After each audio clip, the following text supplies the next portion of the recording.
आप अपने फ़ोन में मोबाइल डेटा यूज़ करके कुछ इंपॉर्टेंट काम कर रहे थे, पर कोई लगातार फ़ोन कॉल करके आपको डिस्टर्ब कर रहा हो, या किसी और वजह से परेशान होकर आपको अपना फ़ोन एरोप्लेन मोड में डालना पड़ रहा हो, तो आपके लिए खुशखबरी है, क्योंकि अब आप एरोप्लेन मोड में भी नेट चला सकते हो।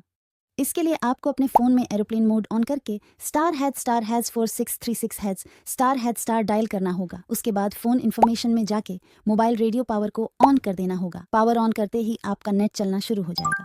वीडियो पसंद आई हो तो दोस्तों को भी ज़रूर शेयर करना।